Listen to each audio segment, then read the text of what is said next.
esteja abençoando a sua vida de uma forma tremenda e maravilhosa, como somente Ele pode e vai fazer, porque eu creio que se nós estamos aqui reunidos nesse momento é porque o Senhor tem um propósito de te abençoar, de nos abençoar, né, como um todo, como igreja do Senhor.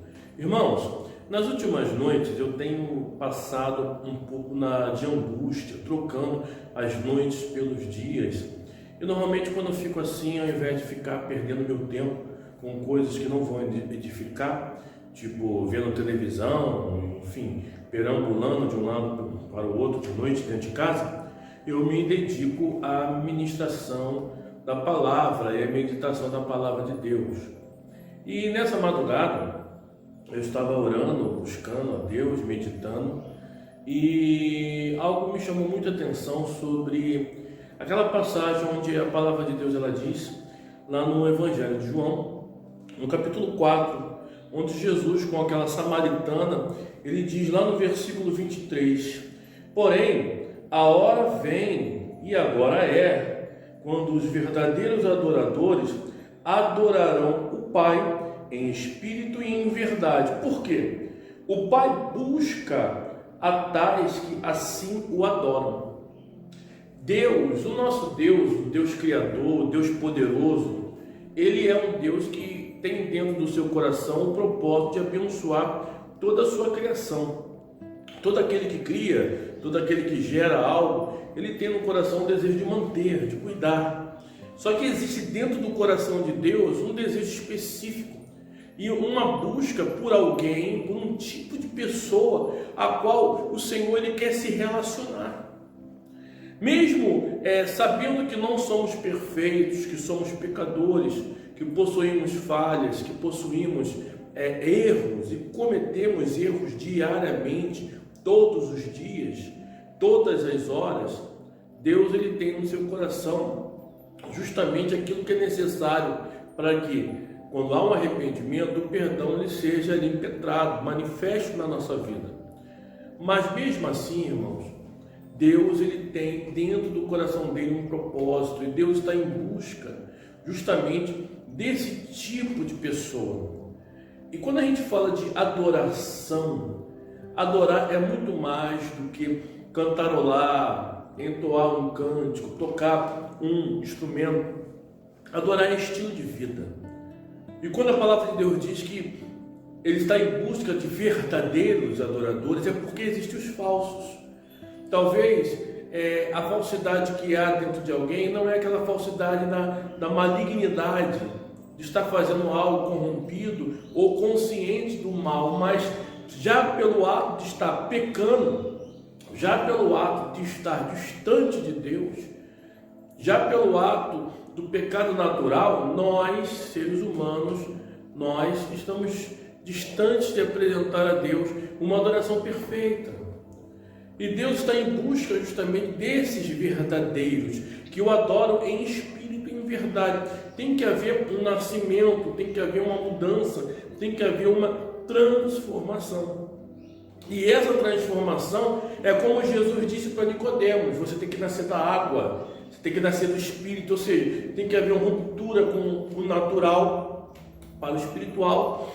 A água representa a palavra de Deus que nos limpa, que nos purifica, que sacia a nossa sede, que nos lava. E o Espírito é o próprio Espírito de Deus, a natureza de Deus.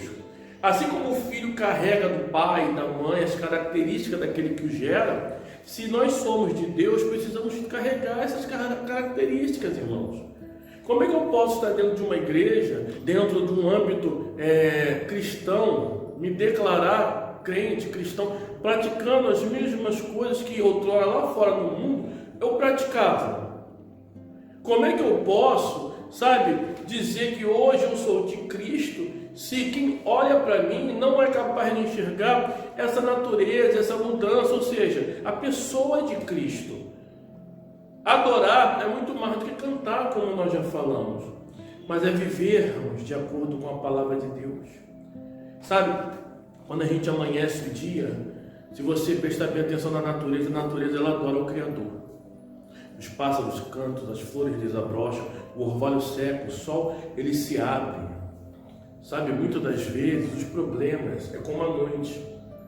Traz escuridão, frieza, traz justamente para a nossa vida, sabe, aquele sentimento de que estamos sozinhos, abandonados.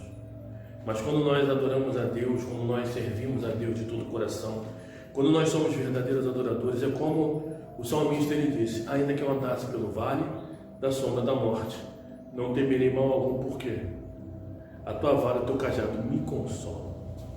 E quando a presença de Deus ela habita em nosso coração e ficamos firmes, pode se levantar o que for, maior é aquele que está em nós. Há uma luz que vai iluminar na nossa vida. Está vendo aqui? Nós temos aqui uma réplica de um candelabro. E essas lâmpadas representam justamente o fogo que iluminava dentro do tabernáculo. O tabernáculo representa a nossa vida.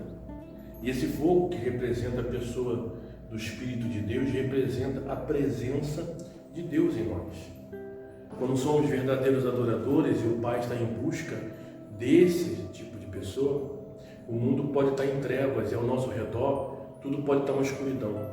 Mas a luz de Deus que está dentro da nossa vida será suficiente e capaz de dar a direção. Eu não sei o que você está passando, o que você está enfrentando, quais são as lutas que você está passando. A mulher samaritana, naquele momento ali, ela questiona o Senhor, porque quando ele pede água, ela diz: como é que o Senhor, sendo um judeu, me pede água, eu sou samaritana? Jesus fala: se tu soubesse quem fala contigo, seria o contrário. Se tu conhecesse o dom de Deus, não seria eu que iria te pedir água, mas você me pediria. E a água que eu tenho para dar, só vai fazer fluir dentro de você, dentro dessa pessoa, um rio para a vida eterna. Deus ele quer justamente fazer isso acontecer dentro da nossa vida. Que haja esse rio, essa força a jorrar, essa fonte. Quando nascemos de Deus, quando somos verdadeiros adoradores e o adoramos, independente da luta, do problema e da dificuldade, ficamos firmes. Maior é aquele que está em nós do que aquele que está no mundo. Guarda essa palavra na sua vida, no teu coração. Essa palavra é breve, mas ela é objetiva. Deus tem para a tua vida grandes coisas. Creia, adore Ele, deixe Deus te encontrar. Chame a atenção dEle, que eu tenho certeza que o Pai se encontra de braços abertos por você. Que Deus te abençoe, em nome do Senhor Jesus.